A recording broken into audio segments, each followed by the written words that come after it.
بسم اللہ الرحمن الرحیم۔ عن عبداللہ ابن الحارث النجرانی قال حدثنی جندب قال سمعت النبی صلی اللہ علیہ وسلم یقول قبل ان یموت بخمس انی ابرأ الی اللہ ان یکون لی منکم خلیل فإن اللہ تعالی قد اتخذنی خلیلا کما اتخذ ابراہیم خلیلا ولو كنت متخذا من امتی خلیلا لاتخذت ابا بکر خلیلا الا وان من کان قبلکم کانوا یتخذون قبور انبیائہم وصالحیہم مساجد الا فلا تتخذوا القبور مساجد انی انہاکم عن ذلک۔ عبداللہ بن حارث نجرانی جندب بن عبداللہ رضی اللہ عنہ سے روایت کرتے ہیں کہ انہوں نے بتایا میں نے رسول اللہ صلی اللہ علیہ وسلم کو وفات سے 5 روز قبل یہ فرماتے ہوئے سنا۔ 5 روز قبل، یہ خاص طور پر انہوں نے اس لیے بیان کیا ہے کہ یہ موقع ہے کہ جس میں یہ واضح تھا کہ آپ کا وقت آ گیا،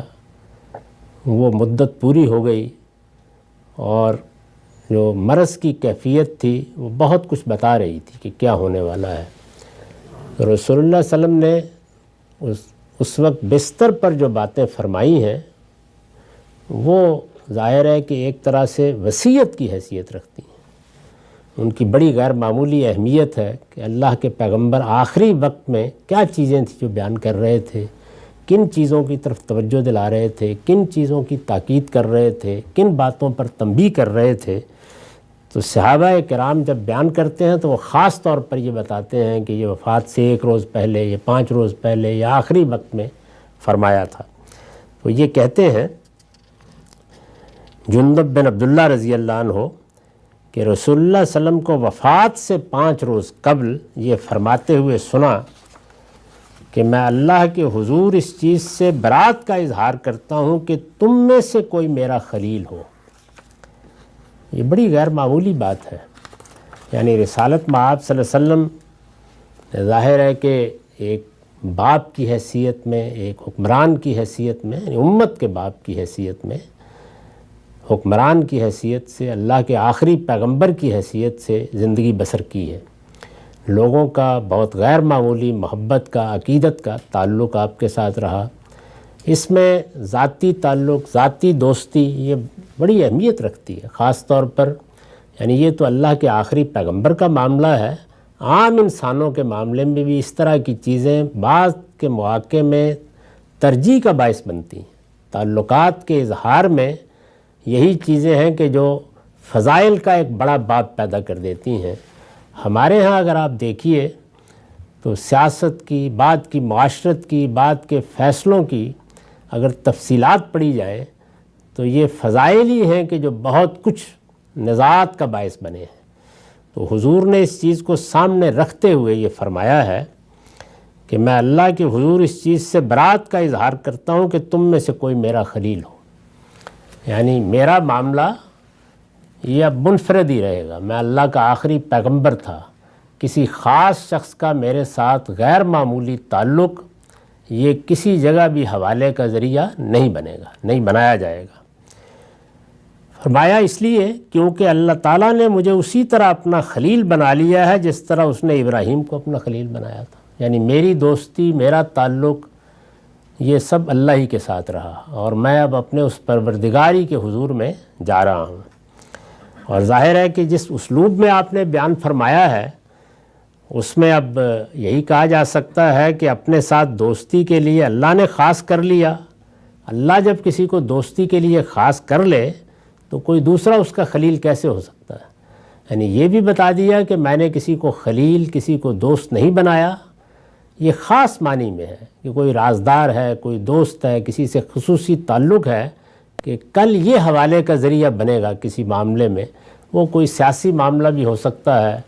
کوئی اور نوعیت کی چیز بھی ہو سکتی ہے۔ تو آپ نے فرمایا کہ نہیں، میرے لیے اللہ تعالیٰ کی ذات خلیل کی حیثیت رکھتی ہے۔ اس کے بعد ایک اور بڑی معنی خیز بات کہی، فرمایا میں نے نہیں بنایا کسی کو خلیل، اللہ ہی میرا خلیل ہے۔ اور میں صاف صاف اس کا اعلان کر کے دنیا سے رخصت ہو رہا ہوں، لیکن اگر میں اپنی امت میں سے کسی کو اپنا خلیل بناتا تو ابو بکر کو بناتا۔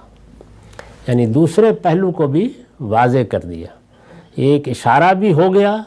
لیکن اس کو بنائے استدلال بنانے سے منع بھی کر دیا، دونوں پہلوؤں کو واضح کر دیا تاکہ مسلمانوں کو جو فیصلے اب کرنے ہیں بعد میں وہ امرہم شورا کی بنیاد پر کریں۔ اس کے بعد دوسری بات جو فرمائی تو یہ کہا کہ تم سے پہلے لوگ اپنے پیغمبروں اور نیک لوگوں کی قبروں کو سجدہ گاہ بنا لیتے تھے، کہیں تم ان قبروں کو عبادت گاہ نہ بنا بیٹھنا، میں تم لوگوں کو اس بات سے منع کرتا ہوں۔ اس مضمون کی روایتیں پیچھے بھی آ چکی ہیں اور میں یہ عرض کر چکا ہوں کہ یہ بات تو واضح تھی کہ اب پتھر کے بت اس امت میں نہیں پوجے جائیں گے، یعنی یہ نہیں ہوگا کہ جیسے اس سے پہلے دیوی دیوتا اور اس طرح کے تصورات، اب جو کچھ ہونا ہے وہ صالحین اور بزرگوں کی قبروں ہی کے ساتھ ہونا ہے۔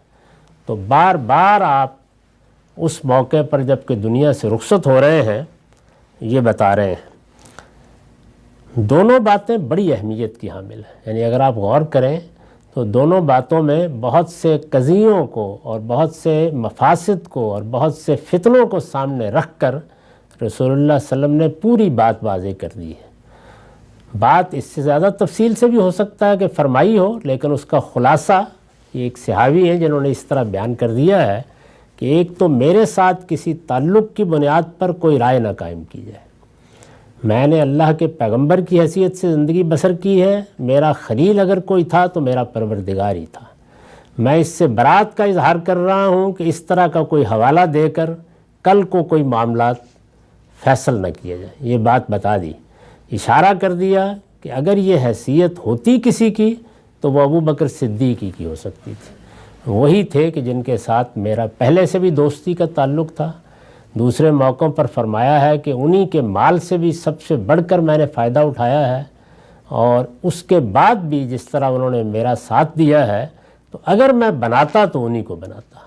لیکن میں نے کسی کو اپنا خلیل نہیں بنایا، اللہ ہی میرا خلیل ہے،